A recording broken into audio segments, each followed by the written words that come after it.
The only thing you can send to your future is your prayer. It can go and wait for you. Your prayer can become your protocol. It waits for you at the gates of your tomorrow.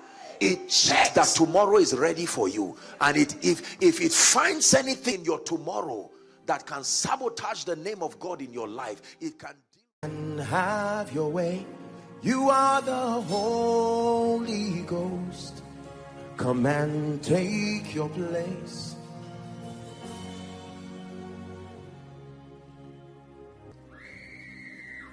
So the greatest need of the unbeliever, follow me carefully, is salvation.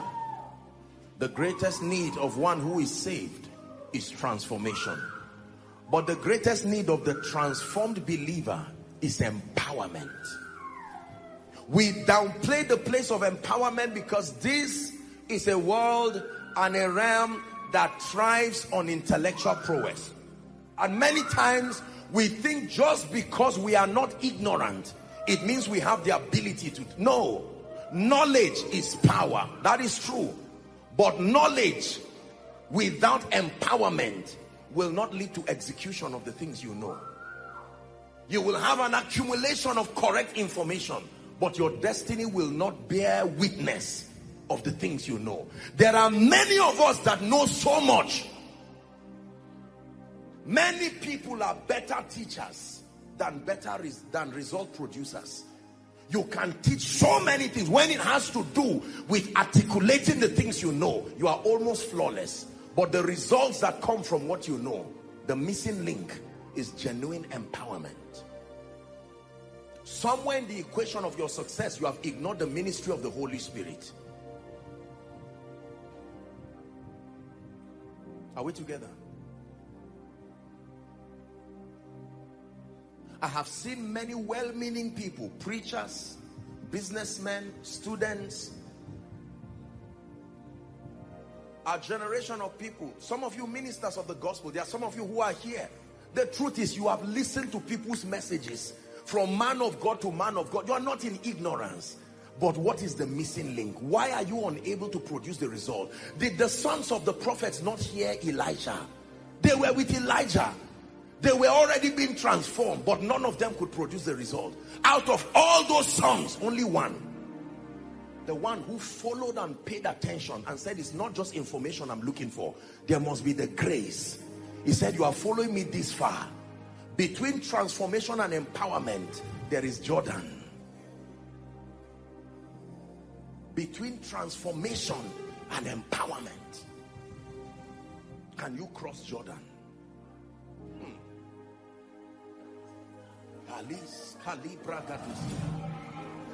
You can listen to a man of God's tapes. You can follow the teachings online. That's powerful. You will get transformation. But it will take more than just hearing. It will even take more than just sitting in the atmosphere where things are happening. The sons of the prophet were students of Elijah.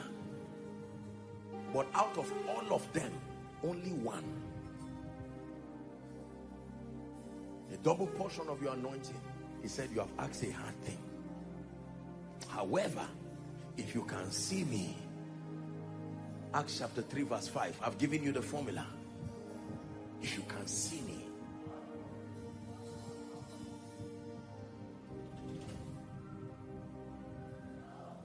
listen,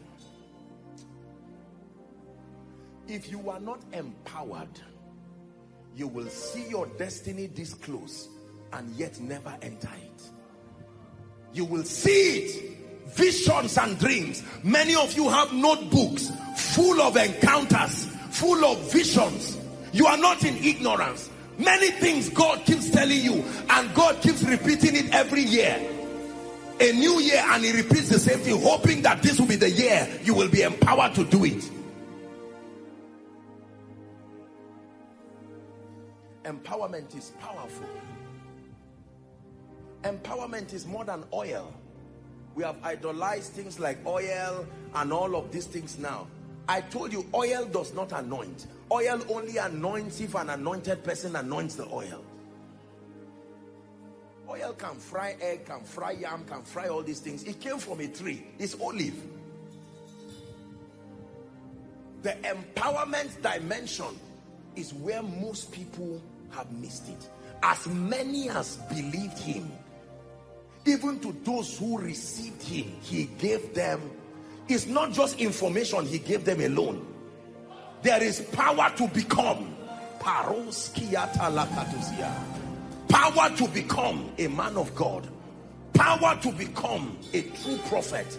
Power to become a financial apostle. Power to become a leader.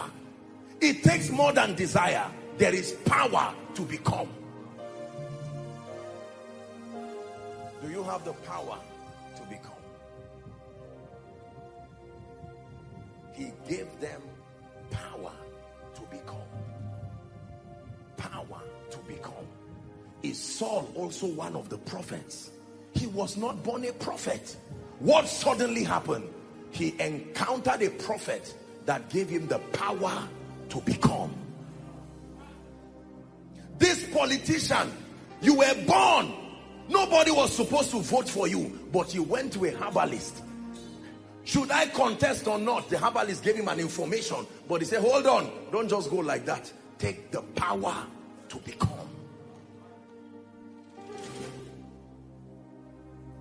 Many people do not have the power to become.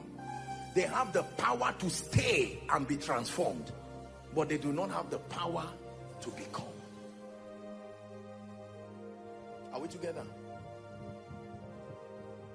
We have many mothers in this ministry, and they will tell you there is power to carry a child. Are we together? For 9 months, you are carrying the child. It's not easy, but God is granting you grace. But then there is the power to push until that child comes out. You see that? You see how delicate it is at the point of delivery. They will not say you've been 9 months pregnant, you should be an expert by now. There are midwives, there are people watching. Sometimes there are machines trying to induce all kinds of things. Power.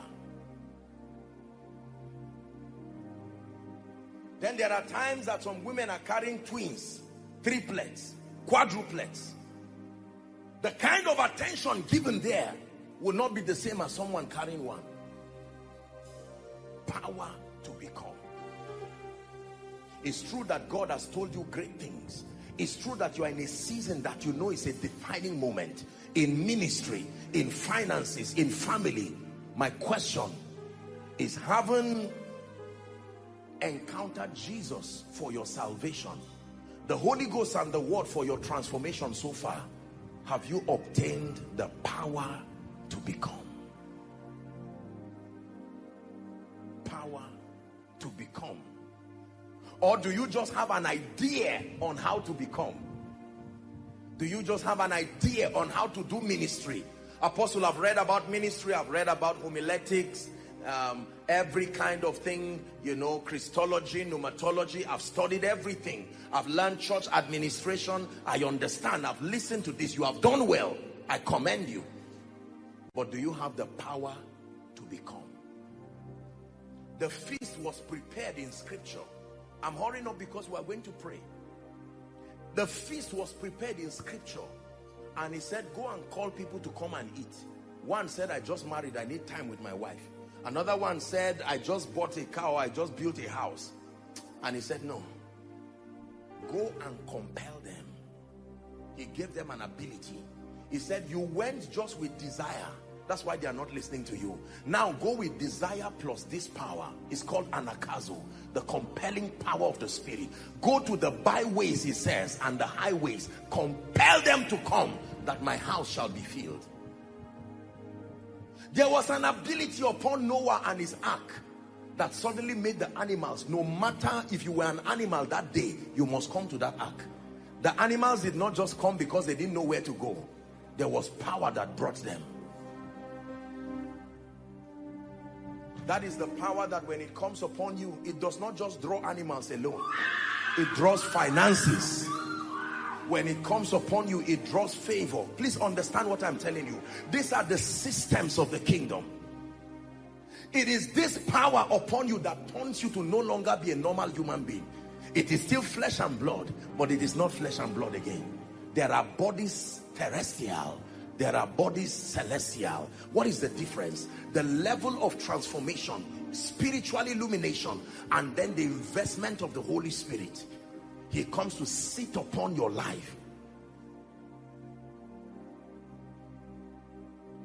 I'm under the shadow of your wings.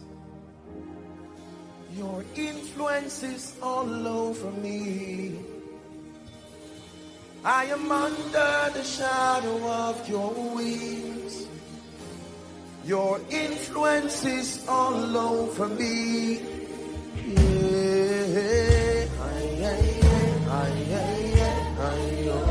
Yeah.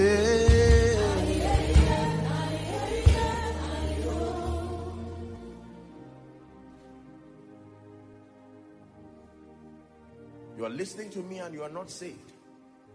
No matter what else you have not attended to your greatest need. Your greatest need is salvation. You are saved. Listen, look at me. You're a man of God here, or you are listening, following online. Let me challenge you. The primary assignment of the minister of the gospel, as far as building believers or as far as church growth is concerned, is not only salvation but discipleship. Without discipleship, believers cannot mature. Discipleship is not inculcating a denomination's perspective. No. Discipleship is the system of mentorship. You use the course content called doctrine to mentor believers. A methodical approach to spiritual growth. There are many ways to learn how to drive. You can steal a car and quickly be, when your parents go out, you carry the car and freelance. That is a backdoor way to drive. There will be many side effects. You can move the car, but you will know the things you don't know the day you enter the road. But there's someone who will go to maybe a school of driving. Are we together?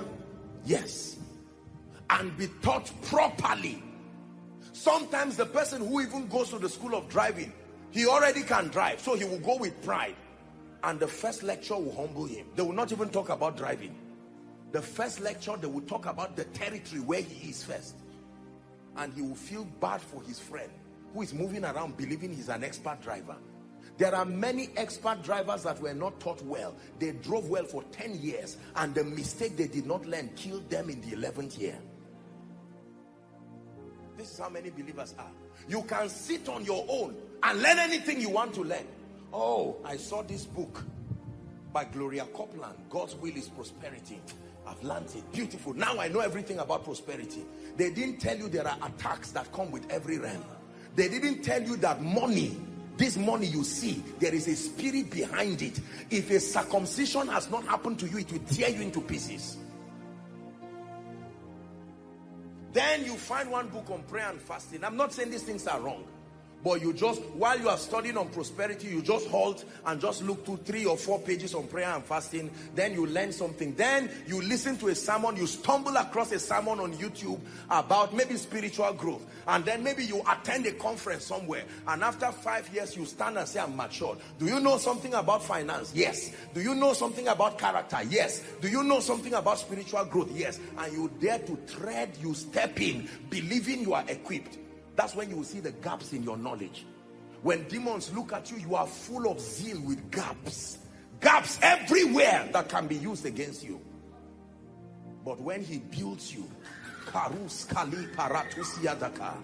when he builds you, you will be so formidable. The Bible says, listen to me, the Bible says that Barak was called, listen to me, that he was called to go and curse, what's that scripture now? Numbers, right? Yes. To go and curse the nation of Israel. And they saw a formation in the midst of them. The ark being at the center. And they did not have to go and say, you are cursing us. You keep doing what you are doing. Our focus is our own formation. And he cursed and cursed and cursed and said, this is not possible. because the shout of a king is in the midst of them. There is a way your life can be so full of the glory and the grace of God. You will live as if you are not a normal human being on earth. You see, if you don't contend for transformation and empowerment, you may never understand these dimensions and you will not appreciate them. You will not even believe they exist. You will just think this is just church Pentecostals talking nonsense.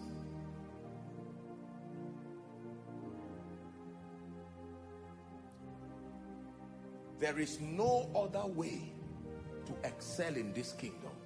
What I am sharing with you is not an opinion. God made it possible for all of us to have Bibles. Look at me. You know, sometimes we men of God, sometimes we talk and act as though God called us in private and just gave us something that can never be available.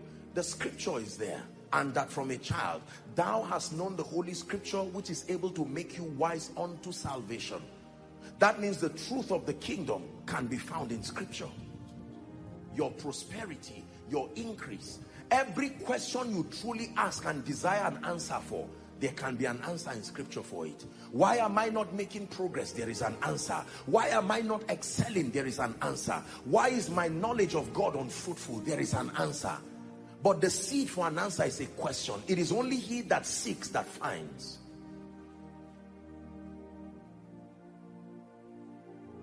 Listen, you can continue to allow your days to just live itself, like kicking a car, putting it on gear and allow it to drive itself, hoping that one day your life will drive itself into a beautiful prophetic destiny.